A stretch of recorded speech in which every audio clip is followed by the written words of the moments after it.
the hot questions that parents do have about their teenagers. So today's talk is around how to parent teenagers, and there are some questions that we have collected from our parents, and out of those, I have one question for each one of you that will focus on that particular issue. So starting with you, Shan, I want to know, and I want you to help our parents to understand what are some of the issues faced by teenagers these days, or you can say, what are the issues faced by teenage parents these days? What are the issues parents are facing who are, upbringing their teenagers? So, Shan, what would you have to say about it? Some of the issues that I've personally been seeing also around me, not just me as a parent, but parents around me, and I'm solely talking out of experience, is that there are a lot of issues like anxiety, stress, peer pressure. Nowadays, COVID has added uncertainty, competition, bullying, academic problems, weight issues, or let's say self esteem and body image issues, cyber addiction, defined behavior, behavioral issues.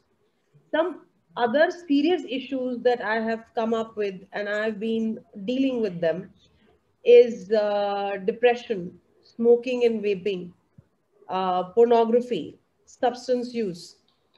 The list is long. Uh, and it's not surprising that all these problems are interconnected.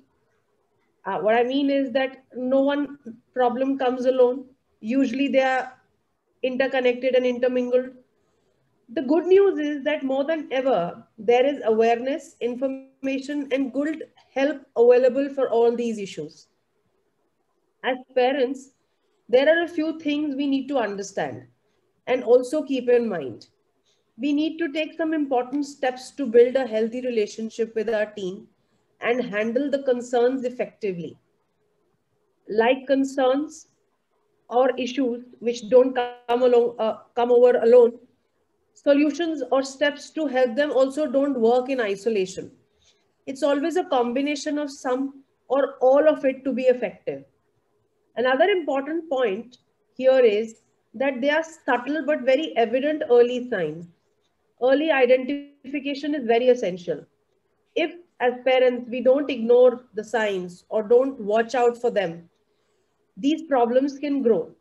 We need to watch out for easy early signs like change in sleep pattern, eating habits, declined interest in normal and healthy activities, dropping grades in schools and colleges, preference of isolation over sitting with the family. Simple things like cracking fingers continuously. These are all signs of stress and anxiety. And the alarming thing is that 99% of children right now are facing some or the other issues. The steps we can take are unconditional love, but let me add to it, don't be blind in your love. True. Understanding transition meaning, I'll explain it later. It's crucial that teens feel accepted and that their feelings and emotions are validated. Understand that their transition from a child to a teenage and then to an adult is not easy. It wasn't easy for us, it's not easy for them. It was easier for us, it's not as easy for them. Then the other step we can take is transferring of knowledge. Children are curious, and it's good. Curiosity is good. They are curious about what's happening around, the changes in their body, their mind, their needs, their need for independence, or their struggle against control and authority.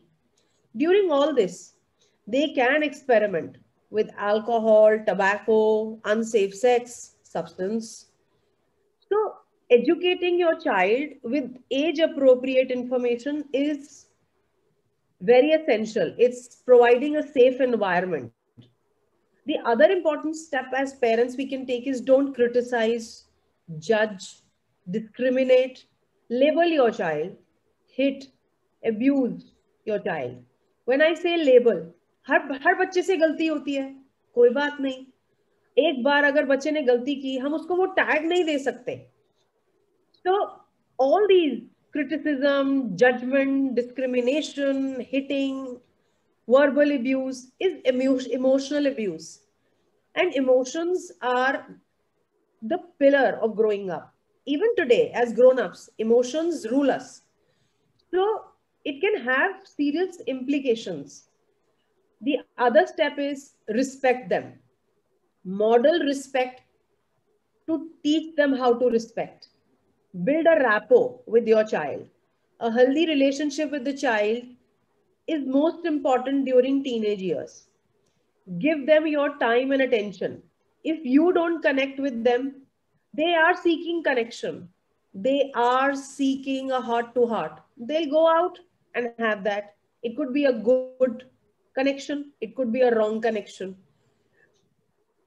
Or other things we can do is give them a safe space to talk, a safe space where they are not judged, they are not treated badly, or they are not dismissed. हम कुछ भी गलत नहीं कर रहे, but we are not listening to them. As Lata and I frequently discuss active listening. Actively listen. Listen with your heart and soul. Then trust them. Accept them the way they are. The last and the most important for all the above mentioned points I have said is communication. Communicate with your child. Model communication. When you talk about your problems, how you deal with them, how you accept them, you teach them to deal with their problems. Lastly, I would like to tell the parents that though this all may sound very overwhelming, and you must wonder that Shan has listed such serious, grave issues, but the sad part is I'm talking out of data of World Health Organization, substance use, other intoxicating things, pornography is becoming a problem. People are hooked to video gaming. Children are hooked to their mobiles. It is as bad as any addiction. It all may sound very overwhelming, but the good point is we can handle it. We can deal with it. Don't ignore the issues, address them. If you are unable to do, don't shy away from seeking help or expertise. Trust me, you're not alone. Trust me, I've also gone through fair share of parenting, all these issues. Every parent is in it. Let's not judge anyone on their parenting skills. We all make mistakes. Talk to someone. There is no harm in learning a few problem solving techniques from experts. Before looking to correct the child, I don't think there is anything wrong if we revise our parenting skills. Make changes in ourselves first, if required. Seek help for our children, if required. One or two issues are not a taboo.